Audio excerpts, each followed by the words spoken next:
Hi everybody, welcome back to Wedding Tip Wednesday. Well, today we are going to talk about your wedding day plan. So you have organised your wedding, everything is booked and the day is here. And, you know, a wedding is an event and it needs to be treated as an event. You know, you'll often hear people sort of saying, God, I got absolutely no time at my drinks reception. We were out having photographs taken all day. I wish I could have enjoyed a little bit more of it. Well, today I'm going to give you the top tips on how to have the best day of your life and how to enjoy every single moment of the day. So, having a timeline and a plan for your wedding day, like I can't stress how important this is enough. I say to every single one of my couples, like when I'm doing a wedding, when I'm shooting a wedding, I would always have a Zoom call with each one of my couples about 2 weeks before the wedding. And we'd probably put at least an hour aside to go through all of the, I suppose, the logistics for the day, the whole plan. And we talk, I suppose, for about 10 minutes about the photographs, because the photographs are really, really important. But the planning and the running of the day is really, really important too. And you don't want to be sort of outside all day long having photographs taken. So your timeline for the morning of the wedding is really, really important. Especially for the women, because there's a lot of hair, a lot of makeup, a lot of planning to organise. So you really do need to know what time you need to be in your dress for. You need to know what time you want to leave the house to go to the church or to go to the ceremony for. You need to know what time to be at the ceremony for. And, you know, I would always get couples saying to me, and especially brides, I don't want to be late walking up the aisle. A lot of the brides are late walking up the aisle because they're not getting to the ceremony on time. So just to give you like a little example about the morning of the wedding, you will obviously want to have the most beautiful photographs of yourself taken after you've had your hair, after you've had your makeup done, you know, possibly some pyjama shots with the girls or robe shots with the girls. The lads, you know, go off and do something on the morning because, you know, they need to fill a little bit of the time. Women are getting hair and makeup done, but the lads kind of sometimes go off and have a game of golf or, you know, they might go for a swim, they might do something, but the girls have loads of things to be doing. But everything needs to be planned and you do definitely need to have a timeline around it. So figure out how many bridesmaids need to have their hair and makeup done, how much time it's going to take each one to have that done. You know, decide what time everybody's going to get dressed for. Everybody really should be dressed before the bride on the morning of the wedding. She should be the last one to get into her dress. And give yourself about 20 minutes with your photographer after you get into your dress, because you want to have those lovely photographs of you taken. You want some photographs of the bridesmaids. You'd love some photographs of your mum, possibly getting you into your dress, and then some of you with your mum afterwards. And if dad is around, photographs of dad seeing you in your dress for the first time. Those moments are so, so important, but you need to have the time to do it. Allow your photographer then the time to go up to the church to get the boys, to get your other half as well, because it's their day too. And, you know, if the photographer is delayed at the bride's house on the morning, they're not going to get up to the ceremony to get the groom or to get the other half up at the church. And that's really, really important. And also to get guests arriving in their finery for your day. You miss that while you're back at the house or while you're wherever you are getting ready. Anyhow, so having a timeline, I would always say to each and every one of my couple, make sure, you know, if you're getting married at 1 o'clock, I always sort of say to my bride, arrive to the church at 1 o'clock. I'm going to take some photographs of you outside. I'm going to talk to the girls about how to walk up the aisle and how much space to leave in between each other. So we have that chat just before they walk up the aisle. And by the time all of that happens, photographs walking up the aisle, and then the bride starts to walk up the aisle when the aisle is clear. by the time she gets up to the top of the aisle, we're kind of 7 minutes past 1, 10 past 1, and that's arriving at 1 o'clock. If you don't arrive to the church till 10 past 1, you don't walk up till 20 past. So think of those parts of the day and try and figure out, how can I get all of these little 5 minutes back? Because all of those little 5 minutes add up, and by the time you know it, an hour could be wasted because you were late, coming and going. My main aim on a wedding day is always to get the most stunning images, and thankfully I do all the time. But after that, it's about getting my couple to their drinks reception after having all of those important photographs taken. And let's kind of talk about the important photographs. Obviously, you're married, the ceremony has happened, that's captured the way it's meant to happen. One of my big bugbearers, especially at during the winter time when the light is low, would be the meet and greet line at the end of the sometimes at the end of the church, at the end of the ceremony aisle, or if you're getting married in a hotel, at the end of the room, the whatever room they've decided to have it in. If you do a meet and greet with 150 people, that's a half an hour of meeting people, shaking hands, everyone's wishing you well, they're kissing you on the face, they're giving you a hug, they're pulling the veil out of your head.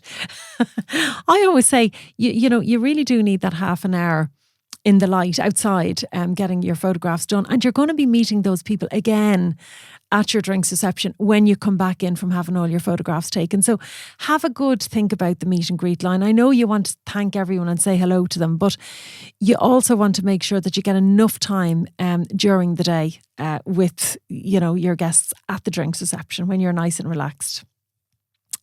They're still going to ring the bell for dinner later on at the very same time that they told you they're going to ring the bell at. So if that's 5, it's going to ring at 5. If it's 5:30, it's going to ring at 5:30. So have a think about your day, and about the timings beforehand. Your photographer and videographer really do want to be up at your ceremony 30 minutes before it's due to begin, because they want to get all those photographs earlier on. So bear that in mind as well. And that also gives you a nice amount of time back at the house or back wherever you're getting ready with your bridal party and your parents and your family. Getting to the wedding, getting into your wedding dress on the morning is really, really important. You need to give yourself a bit of time for that. So I would always say, like I said earlier on, everybody be dressed first and then get the bride into her dress. Work out, how long it takes you to get to the wedding venue once you're married. Okay, so when you walk down the aisle and you come outside and you get into the car, how long is it going to take you to get from there to your wedding venue? Sometimes it's 10 minutes, sometimes it's 30 minutes, sometimes it's an hour. So factor in all of those timelines as well, because it's really, I'd love to, and I say this to everybody, I'd love to press pause on the time, but I can't, So you only get a certain amount of time to have your photographs taken and get inside into your drinks reception.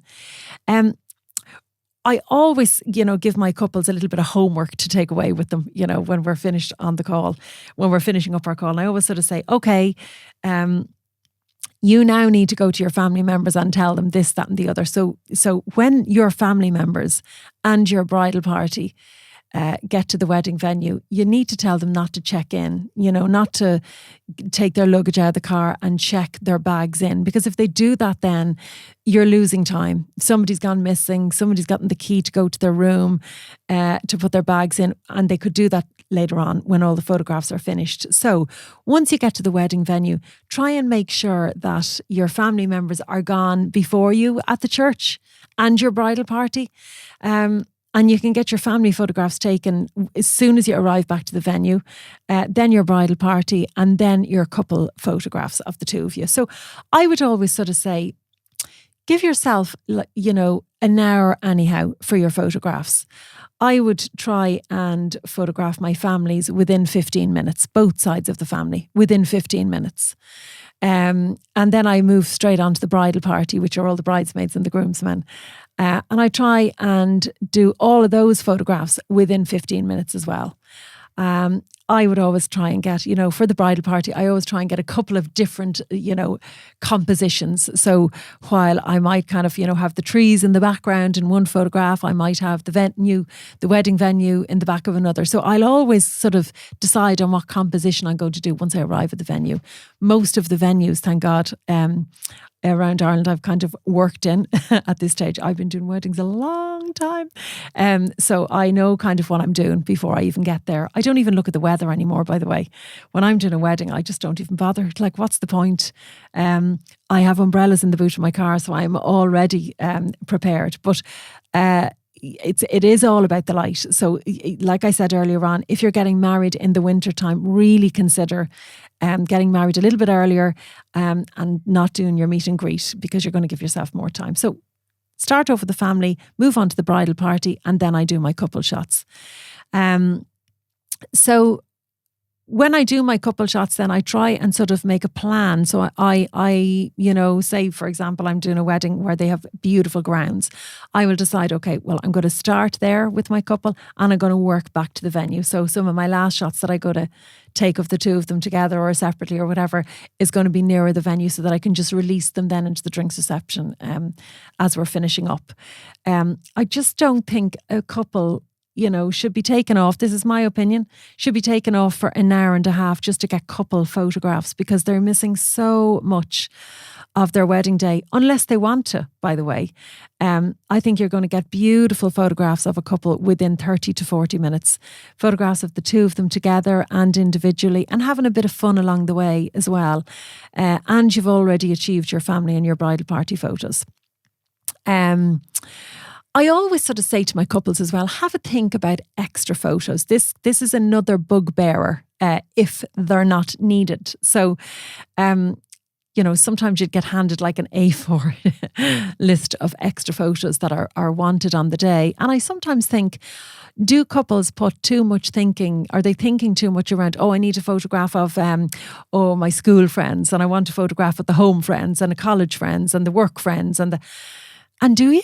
Do you want to be in all of those rounded up photos? Because if you're in a photograph with all of your cousins, which is fine sometimes if you're very, very close to them and you want a photograph of them. But like, I had to do a shot recently where there were 28 cousins in a photograph, and the bride said to me afterwards, I didn't even want that photo.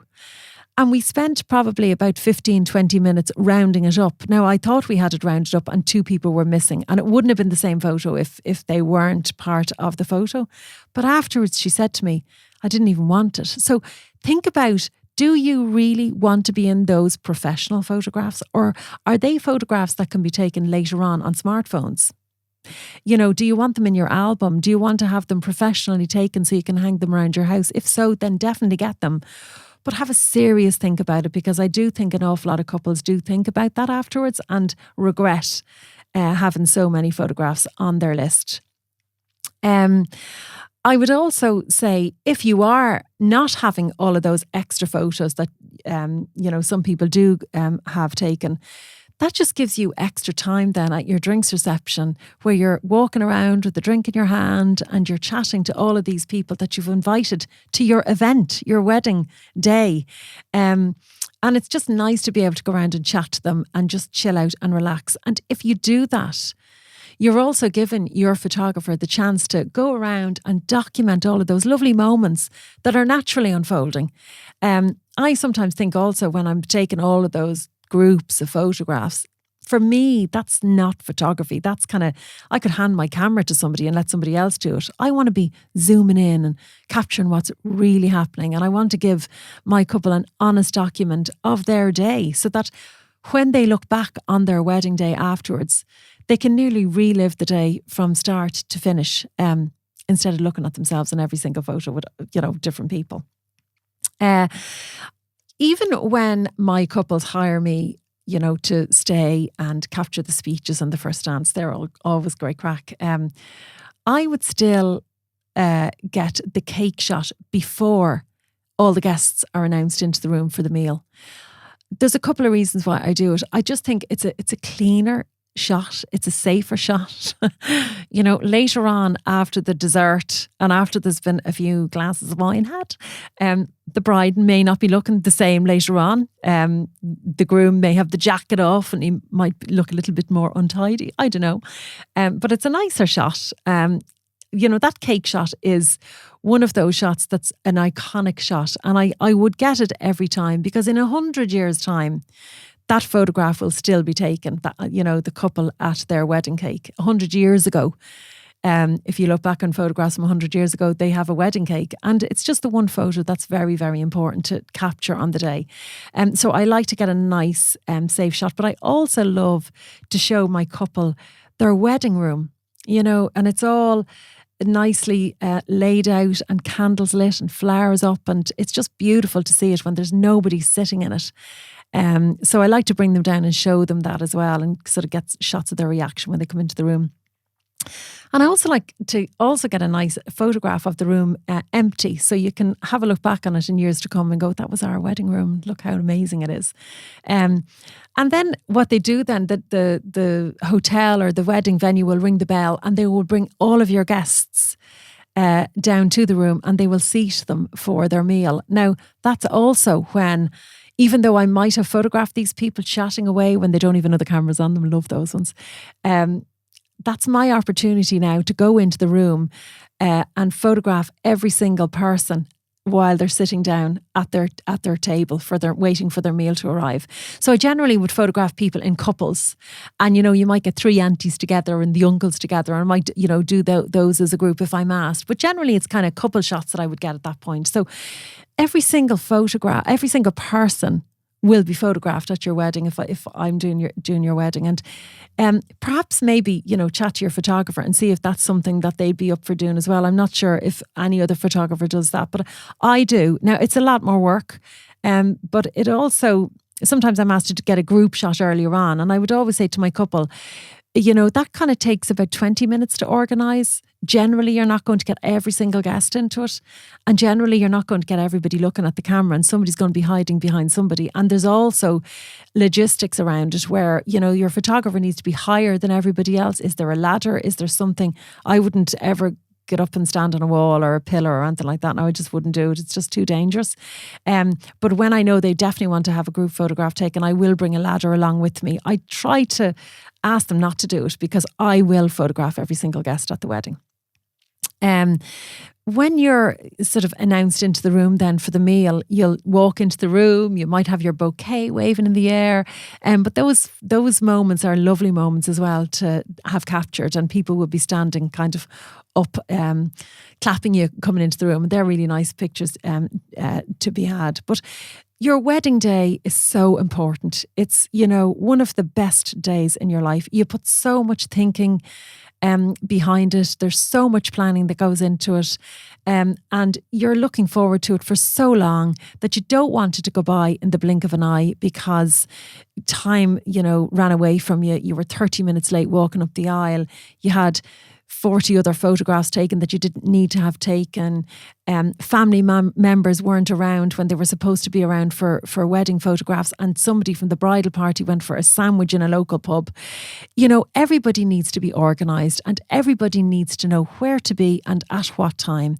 So have a chat with your photographer in advance of your wedding day and organise it, and make sure that all of those important people, like your immediate family and your bridal party, know where they have to be to have their photographs taken, so that you can get the most out of your wedding day. You can have some time at your drinks reception with your guests, and that you get to enjoy the day.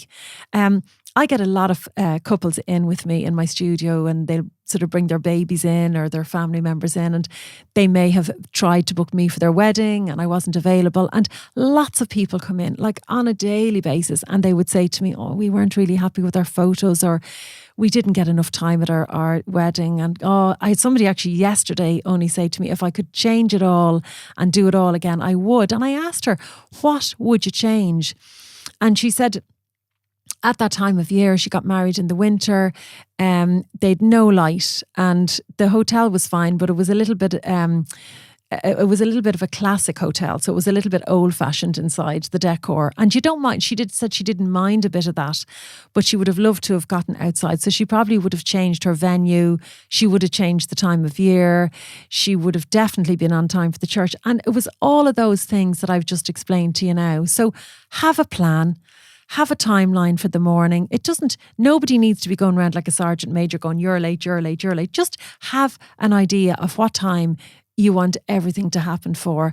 And then just go ahead and enjoy your day. I would say put a bridesmaid or somebody responsible in charge of keeping an eye on the time on the morning and making sure you're ticking all of those boxes and that you're in your dress for the time you decided to be in your dress for. And you're leaving the house, or you're going to be at the ceremony for 1 o'clock if it is at 1 o'clock, and you're going to be walking up then 7 or 10 minutes late. Just all of those little factors need to be considered. And if they are, you're going to have the best day ever, and you're going to look back at your photographs and you're going to remember your day with really, really amazing fond memories, instead of looking back and going, oh God, I wanted to do it all differently. So there are my tips for today. I hope you take something on board. There's definitely tips in there that you probably haven't even thought about, and have a timeline. It is the best thing you can do to have the best wedding day. Thanks so much for listening, and I'll see you back here very soon.